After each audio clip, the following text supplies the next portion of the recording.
नमस्ते, चॅनलमध्ये सर्वांचं मनापासून स्वागत आहे। आज मी तुमच्यासाठी घेऊन आले आहे वाटाण्याचा ठेचा। चला तर मग वेळ न घालवता साहित्य पाहून घेऊया।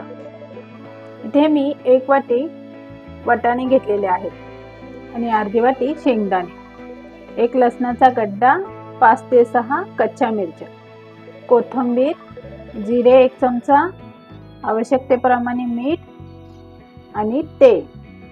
आणि इथे मी खलबत्ता पण घेतलेला आहे। चला तर मग आता सर्वप्रथम आपण ह्या सर्व वस्तू एक एक करून भाजून घ्यायच्या आहे। शेगडी चालू करून घ्यायची आहे आणि यावरती पॅन ठेवायचा आहे।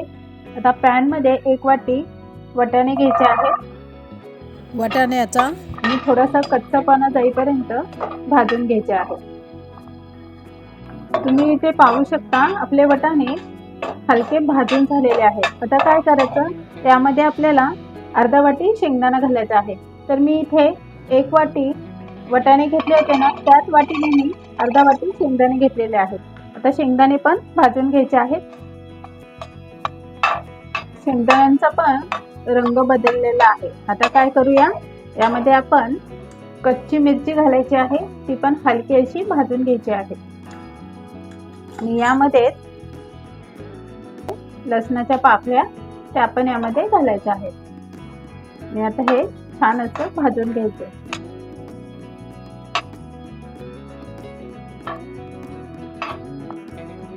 इथे आपली मिरची आणि लसूण पण छान भाजला गेलेला आहे। आता यामध्ये आपण 1 चमचा जिरे घालायचे आहे आणि थोडंसं असं खालीवर करून घ्यायचं आहे।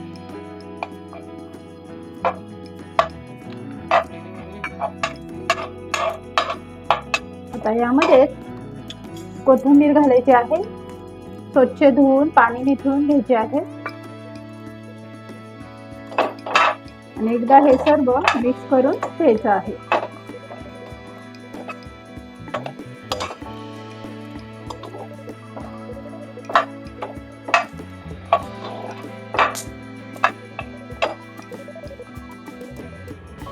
आता हे सर्व छान भाजून झालेलं आहे। आता आपण काय करूया, शेगडी बंद करून घेऊया।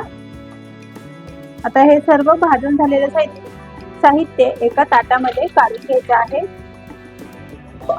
आता काय करायचं, मी इथे खलबत्ता घेतलेला आहे। मी मुद्दामून इथे खलबत्ता घेतलेला आहे कारण की असं म्हणतात की खलबत्त्यामध्ये ठेचून जर आपण वाटाण्याचा ठेचा केला तर खूप चवीला छान लागतो आणि ही आपली एक पारंपरिक रेसिपी आहे।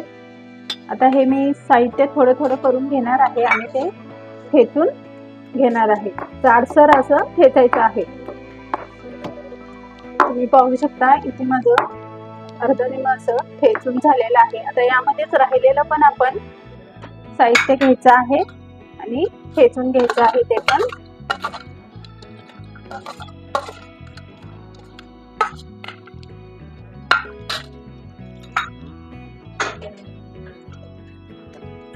चला तर आपल्या इथे वाटाण्याचा ठेचा छान ठेचून झालेला आहे।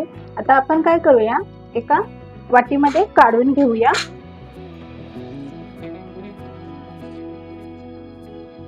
तुम्ही ना फक्त रेसिपी पाहता, पण रेसिपी आवडली की नाही कमेंट्स मध्ये मला सांगणार कोण, ते तर सांगत जा, म्हणजे मलाही कळेल ना की तुम्हाला रेसिपी आवडली की नाही।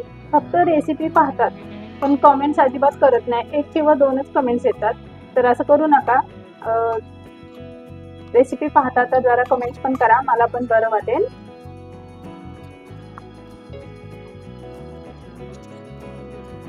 असं जाडसरच वाटून घ्यायचा, खायला खूप सुरेख लागतं।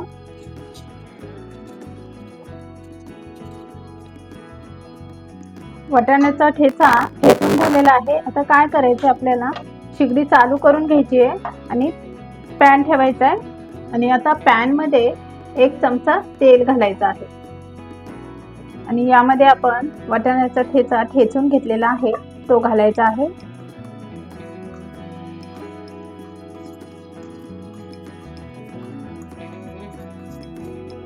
आणि आवश्यकतेप्रमाणे मीठ घालायचं आहे आणि छान असं खालीवर करून घ्यायचं आहे। छान असा घमघमाट सुटेपर्यंत परतून घ्यायचा आहे। म्हणजे काय होतं, त्यामधले शेंगदाणे, लसूण, आणखीन वटाणे असे चिवट लागणार नाही. आणि नक्की एकदा हा वटाण्याचा ठेचा करून पहा आणि आवडला तर नक्की कमेंट्स करायला विसरू नका आणि रेसिपी संपूर्ण पाहत जा. चला तर मग आता आपला ठेचा छान परतून झालेला आहे. तर आपण काय करूया, शिगडी बंद करून घेऊया. ठेचा तर छान असा खमंग झालेला आहे आणि मला काही राहत नाही, म्हणून मी आता एका बाउलमध्ये काढून घेते अगदी झटकीपट. आणि वाट न पाहता मी लगेचच खाणार आहे. हा ठेचा तुम्ही ज्वारीची भाकर किंवा तांदळाची भाकर किंवा तुमच्या आवडीनुसार चपाती बरोबर जरी खाल्ला तरी खूप छान लागतो. आणि घरातले लहानांपासून ते मोठ्यांपर्यंत सगळेच जण आवडीने खातात. चला तर मग आपला वाटाण्याचा ठेचा खाण्यासाठी तयार आहे. तुम्हाला ही रेसिपी आवडली असेल तर चॅनलला सबस्क्राईब, लाईक, शेअर करायला विसरू नका. आता पुरतं एवढंच. Bye bye.